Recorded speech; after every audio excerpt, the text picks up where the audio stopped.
cette première étape. Voilà, nous sommes à l'arrière du peloton qui rentre en terre Port-Louisienne. Visiblement, on a passé le fameux rond-point de Beauport, de l'usine de Beauport. Oui, le rond-point de l'usine de Beauport où il y avait... on faisait du lait auparavant, il y a quelques années. Peloton groupé, hein, juste pour dire, voilà, peloton groupé. Il y a quelques minutes, Adrien Urcel avait tenté une sortie.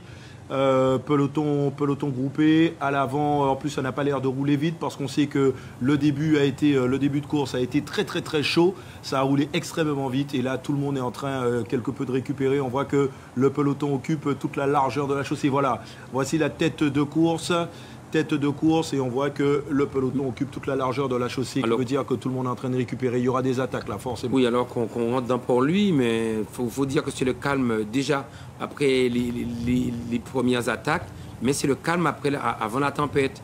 Quand on va rentrer du côté du nord, après Anse-Bertrand, il y aura fort vent de côté, ce sera propice aux bordures. On peut penser qu'il y aura encore du mouvement. On ne sait pas à quel moment ça va vraiment casser. Il y aura une échappée, on est pratiquement dans l'heure de course. Les coureurs ne sont pas trop fatigués, c'est pour cela qu'il y a encore homogénéité dans ce peloton, mais petit à petit, où les choses vont entrer dans l'ordre, où les meilleurs pourront s'exprimer, et puis ceux qui sont moins aguerris vont commencer à sentir cet état de fatigue qui fait qu'à un moment, certains lâchent. Quelqu'un qui n'a rien à voir avec la course, et puis là, on passe... Dans Port-Louis. Dans Port-Louis. On est dans Port-Louis, une ville où il y a eu un certain Jojo Julienne qui s'est beaucoup occupé de vélo. Ces années, maintenant, il y a moins ce club de Port-Louis qui faisait Port-Louis Petit Canal, la JCPL, malheureusement, et où on n'a presque plus de cyclistes à Port-Louis. Permettre à ce tour d'aller jusqu'au bout. Tiens donc, le ravitaillement, sélection de la Martinique. Nous sommes pratiquement à Goguette, l'entrée de Montalegre, et à cet endroit où les barrets de course, comme on les appelle, se mettent souvent, on avait beaucoup plus de personnes. On a bien compris que Covid oblige, eh bien, le public qui restait à la maison. Et puis... Là, c'est un coureur de l'USL? Oui, c'est un coureur de l'USL, le 115. 195, c'est le 195, c'est Damien Laversan. Oui. Damien Laversan qui vient tranquillement, voilà. Petit coucou, tout va bien. Oui, l'USL. On ravitaille par la droite. Oui, par la droite. Parce que tout à l'heure, j'ai vu un ravitailler par la gauche, il n'y a pas... Oui, mais non, ils peuvent se ravitailler, peu importe, à droite ou à gauche de la voiture, sauf que vaut mieux passer par la gauche, puisque le vent venant de droite, vaut mieux se protéger le maximum pour s'abriter. Mais ils ont le droit. C'est le dépannage qui est interdit à gauche, mais le ravitaillement, on peut le faire à droite ou à gauche. Ça commence à bouger. Là, ça commence à bouger, vous l'aviez dit. Hein. Dès qu'on allait sortir, plus mauvais moment pour Nedim de Morin, parce que vous voyez, tout de suite à l'avant, ça bouge. Il manquerait plus que ce soit un de ses coéquipiers qui fasse ça. Mais bon, non, c'est pas, on ne peut pas le savoir. Mais pas, ça serait vraiment la faute à pas de chance, là. Hein. C'est un coureur qui s'est lancé dans un one-man show. Et il a déjà fait un bel écart. Il a fait un bel écart déjà. Il est parti tout seul. On va voir un peu. C'est pas dangereux pour le peloton qu'un seul homme. Un homme seul ne peut pas... le peloton ne réagit pas. Hein. Le peloton derrière, on a vu. Plus que ça, on l'a laissé... Il a eu son ticket de sortie. À lui de croire en ses chances et de créer quand même une distance de manière à attendre que d'autres coureurs reviennent pour former un bon groupe. Ça se passe comme ça, une échappée. Hein. Il y a un coureur qui va 2-3 derrière et tout, et puis il court pendant peut-être 20 minutes, et il attend, on va lui dire que derrière, il y a un petit groupe de 6, il va lever le pied pour les attendre. Oui. Mais c'est ça aussi, c'est un moment, c'est d'y croire. Le premier qui y croit, qui crée la brèche, et tout de suite après, dans quelques instants, d'autres vont se dire, finalement c'est possible, alors ça va commencer à bouger dans le peloton, parce qu'on a donné un ticket de sortie à un coureur, à un élément, et celui-là qui a fait le trou, va donner des idées aux autres qui vont de suite essayer de sortir. Et si le peloton va juger s'ils peuvent laisser ou s'il y a un moment où ça bouge trop, ça va casser. Lui, en tout cas, tranquillement, il est... Enfin, tranquillement, c'est facile à dire. Non, il a cru en ses chances. Le peloton lui donne son ticket de sortie. Et pour l'instant, derrière, personne ne suit. Voilà, il se retourne pour prendre l'information. Qui vient? Pour l'instant, personne, il est tout seul. Il poursuit son effort. Voilà, on va découvrir un peu. Voilà l'homme de tête qui a creusé l'écart. C'est parce qu'il ne connaît peut-être pas la région. S'il savait... Gwen Leclanche. S'il savait qu'il y avait autant de vent, il est parti dans... Je ne vais pas dire une échappée suicidaire, mais il est parti dans un grand show. Il va laisser beaucoup d'énergie. Ah, il va laisser beaucoup de jus là. S'il faut qu'il aille jusqu'à Saint-François. Gwen Leclench. En a-t-il les moyens? On le saura dans quelques heures. Mais là, il a un bon coup de pédale. Il est bien couché sur sa machine. Il sent le vent. S'il baisse la tête, c'est qu'il sent qu'il y a du vent et il a envie de creuser. Ça va pas être facile, mais il faut oser. Oh, il y a une chute. Il y a une chute à l'arrière du peloton. On voit un vélo sans coureur. Qu'est-ce qui s'est passé? Il y a eu une chute. Vélo oh là bleu. là. Ah, il a été directement sabrité, le coureur. Un vélo bleu. Un vélo bleu. Qu'est-ce qui s'est passé à l'arrière de ce peloton? Nedim Nemorin qui rentrait. Ah, Nedim Nemorin. Qui rentrait. Je suppose qu'il rentrait, c'est lui. C'est lui qui rentrait. Oh là là, on lui a pris son vélo. On lui prend son vélo. Il va repartir. Il va repartir. Il a dû heurter un coureur en voiture. rentrant. Moi, je pense peut-être une voiture. Voilà. Je pense que c'est une voiture qui a... Ah, voilà, regarde, on voit ce qui s'est passé. Ah, c'est un coureur, c'est un coureur. C'est Oui, pas du tout une voiture. Ah, mais oui. Mais oui, il venait de rentrer. Il venait de rentrer. Et lui, son vélo s'est retrouvé à droite et lui à gauche. Flop. Et là, nous sommes à l'arrière. Nous sommes à l'arrière. Regardez des coureurs qui sont sortis peut-être au mauvais moment. Ils ont ravitaillé au mauvais moment. Ils sont en train de faire les frais de ça. Regarde, on essaie de rouler. On est déjà dans les voitures. On est déjà dans les voitures. Et on va aller en queue de peloton pour voir un peu tout à l'heure les dégâts. Mais ces coureurs-là, à mon avis, ils sont déjà battus. Ils vont pas pouvoir revenir comme ça. Non, ils vont pas pouvoir revenir. Regardez, on est en train de voir les dégâts Gaël Bordet est lâché. Gaël Bordet est lâché. Voilà. Cette accélération brutale, on le savait. Le vent 3/4 face, il l'a dit, Philippe Palmiste. On aura beaucoup de lâchés. Ah, il y aura beaucoup de lâchés. Regardez encore. Regardez les dégâts de cette accélération. Les dégâts, voici les battus pour l'instant. Et les commissaires qui ne vont pas nous laisser passer. C'est un peu normal parce qu'il y a à peu près pour l'instant à peine 25 secondes. 25 secondes parce qu'ils aperçoivent la queue du peloton. Mais il faut résister. Il faut résister. Regardez un petit groupe de 8 coureurs. Il fallait être bien placé. Vous l'avez dit, hein, tous ceux qui ne sont pas à l'abri du vent, ils vont souffrir. Ils vont souffrir, ils vont sauter. Parce que quand le vent vous empêche d'avancer. La vitesse, quand elle devient de plus en plus haute, fait qu'à un moment, on n'arrive pas. Voilà, Omer Ramsay de l'ASC Carac lâché. Beaucoup de coureurs vont être lâchés. Il y a une attaque en tête de course. Attendez, juste une minute, Philippe, parce qu'il y a une attaque en tête de course. Tout de suite, c'est en train de réagir. Il y a des coureurs en tête de course. On aperçoit, j'ai aperçu 2 coureurs quand même de la Vendée U.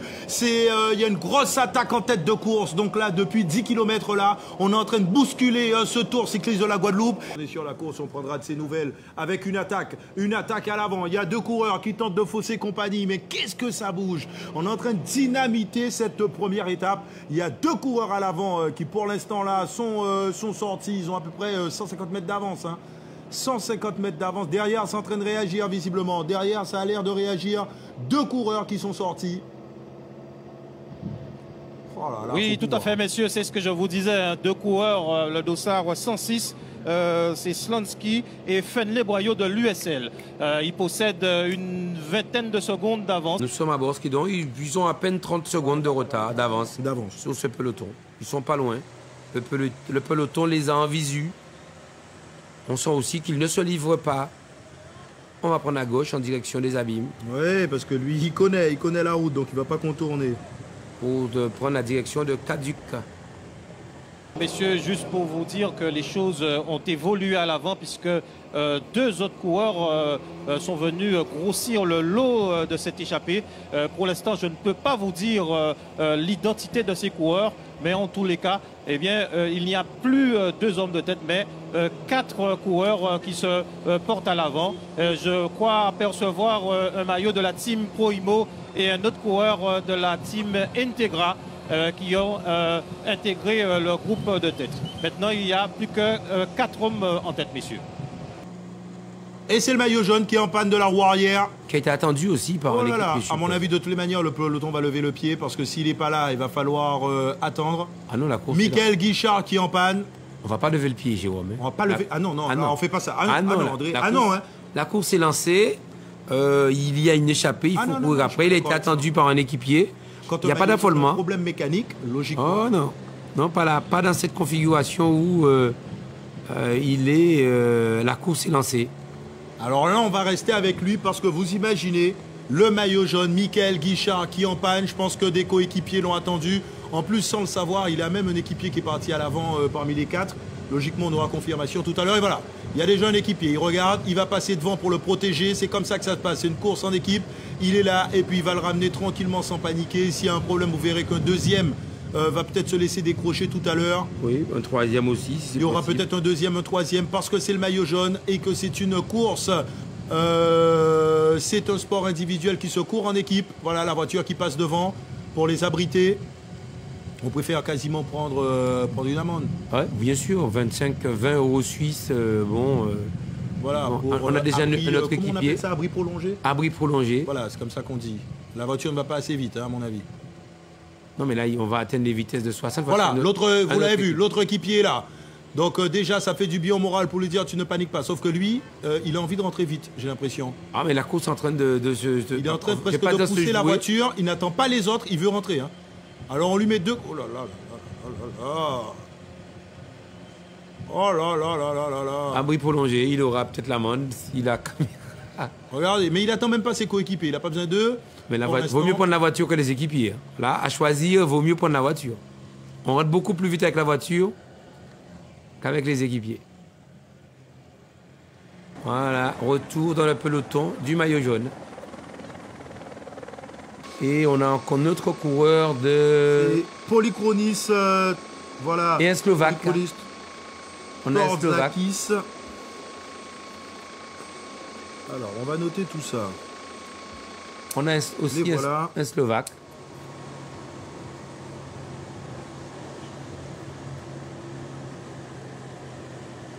Alexandre Lasagesse, on le voit, de l'Excelsior, oui, qui est bien ces temps-ci. Oui, bon, il a une forme éclatante. Il est très très bien. Il est en jambes. Il est en jambes, Alexandre Lasagesse. Jeune coureur qui a commencé à Capesterre et qui depuis quelques années se retrouve avec Freddy Uri à l'Excelsior. Avec 3 hommes en tête, plus les 2 hommes qui ont été sûrement repris, mais on voit ces 3 hommes qui maintenant n'ont pas une grande avance sur le peloton, mais ils ont fait le trou.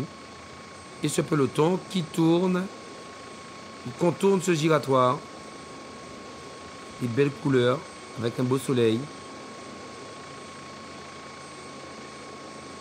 avec ce rond-point de la Mulâtresse. Voilà. Le coureur est passé par la gauche, beaucoup de risques. Ouais, il prend beaucoup de risques quand même, mais ça va, tout va bien, parce qu'il arrive à se remettre dans le sens. Il a failli remonter à contresens. Hein. Un peu plus, il remontait à contresens. Et regardez comment on peut apprécier justement ces belles images et ce peloton qui est là et qui a à peu près 35-40 secondes. Les coureurs qui sont sortis. Maintenant, on en a 3. Cela veut dire que le peloton est en train de lâcher du mou. D'autres vont encore essayer. Peut-être que tout à l'heure, on aura un petit peu plus de coureurs en tête de course. Et là, on a un groupe de 5. On a un groupe de 5 avec notamment le deuxième du général. Plus Vendéen. Et puis un coureur de la Team Pro Imo. On a un coureur de l'USL. On a surtout le deuxième, Axel Zingle, qui veut dire que les 2 coureurs les plus dangereux de ce tour, ils ont quitté le peloton. Parce qu'on a d'un côté Lucas Kubis qui est à l'avant, mais on a surtout celui-là, le maillot vert, Axel Zingle, qui a quitté le peloton. Les hommes de tête. Et ça s'entend toujours devant, toujours cette entente. Et voilà que Locke ne passe pas. Et il décide de ne pas passer. Donc on a donc Hillman. Et Zingle qui a envie de continuer, qui veut que ça arrive, continue à Kubis aussi est là. Kubis est là. On a Alarcon de l'USL. Et pourquoi pas une victoire de l'USL aujourd'hui derrière Alarcon? On a Tsordzakis. Ah oui, une victoire de la sagesse. Pourquoi pas une victoire de la sagesse? Aïe, aïe, aïe, aïe. S'il se cale bien dans la roue de Locke, il faut qu'il reste dans la roue de Locke ou de Bonnet. Il est déjà dans la roue de Locke. Il faut qu'il choisisse Locke. Il est dans la, il est dans Locke Bonnet, c'est, à mon avis, ça devrait être les hommes à surveiller. Il est où Bonnet? C'est normalement c'est bleu, blanc, rouge un peu là. Voilà, Bonnet avec Bonnet, la c'est le 22. Bonnet, c'est non. Locke, c'est le 22. C'est le 22 Locke. Et Bonnet, c'est bleu, blanc, rouge. Bleu, blanc, rouge pour Bonnet. Voilà, c'est ce qu'on disait. La sagesse qui est très bien là. Il est dans la roue. Il ne lâche pas Locke. Il ne lâche pas Patrick Locke. Il est bien placé. Il est bien placé. Merci Philippe. Alors on va peut-être se lancer au jeu des pronostics puisque... Philippe, il va y avoir une attaque. Il va y avoir une attaque, allez-y, donnez-nous un nom rapidement pour vous, donnez-nous un nom. Alors moi je dis Alexandre Lasagesse. Voilà, ok, Alexandre Lasagesse pour vous. André, un nom. Moi je mets Locke. Patrick Locke. Ouais, ben moi je mets Lasagesse. Bon, en même temps j'ai tellement envie, je suis pas objectif. Là, j'ai du mal à dire les autres. Bon, de toute façon, là, on est à quasiment 2 km. Quasiment 2 km. Un troisième nom, un deuxième nom. Un deuxième nom, allez-y, Philippe. Elman, puisqu'il me paraît très bien, ce Elman là. Ah oui, oui, ils ont l'air tous bien, mais on va voir. 2 km de l'arrivée. 2 km de l'arrivée pour les 8. C'est, comment il s'appelle, Torzatski, la sagesse est pas mal, il est pas mal, il est 4e là pour l'instant, il est pas mal en 4e position, mais attention, parce que là on est en train de préparer le sprint, l'Allemand qui est très mal placé, Elman, il est très mal placé, tout de suite, une première attaque d'Alarcon, et voilà, attaque d'Alarcon, on est quoi, on est à 1 km de l'arrivée, tout le monde qui fait l'effort, il est où la sagesse? Il est bien, il est 4e. Il est 4e la sagesse. Derrière on a qui? On a Ilman qui est là. On a qui aussi Torzakis. Et là Ilman qui y va. Elman qui y va, l'Allemand, tout le monde est là. Et la sagesse en train de produire son effort. On a aussi Kubis qui est là. Et puis on a Zinglé est là. Mais Kubis est passé devant la sagesse. Kubis qui? Peut-être Zinglé. Il me semble que c'est Zinglé qui va faire le doublé. Et oui, c'est Zinglé. Personne ne va le battre. Top pour Zinglé. Axel Zinglé qui fait le doublé. La victoire pour Zinglé et le maillot jaune pour lui, André. Ah oui, il a loupé hier pour 22 centièmes. Là, aujourd'hui, il a eu le temps de lever les bras et de savourer sa victoire d'étape, plus le maillot jaune qu'il va endosser. Eh oui, on est pas mal. Très bien, le chrono qui est là, important aussi. Hein. Il est où ce groupe on est encore sur cette ligne d'arrivée. On devrait avoir un sprint du peloton. Nous sommes face... Et voilà le peloton. Et le voilà, ce peloton, avec le maillot jaune qui est là aussi pour faire le sprint. Faut y aller. Qui va remporter? C'est top pour... mais je peux faire attention. C'est un cours de la Vendée. C'est un cours de la Vendée, il me semble, qui a remporté le sprint du peloton avec à peine 39 secondes. Oui, 37 secondes de retard. Donc voilà, on a évité le pire, André. Le pire. Ils ont sauvé les meubles, l'équipe de Karen. Ah ben plus que sauver les meubles. Oui. 37 secondes pour le maillot jaune. Et voilà, tout de suite, on a Axel Zingle devant voilà, la CGS qui est 5e, hein, Kubis 3e. Voilà un peu ce classement. Bien, la sagesse, on va dire, hein, c'est pas mal. Oh, très belle course. Et puis, il montre que sa condition est très bonne et que, bon, on devra compter sur lui, à lui de pouvoir bien récupérer. Mais une très belle course de la sagesse. Et oui, très belle course, alors qu'on voit là à 37 secondes, 3h37.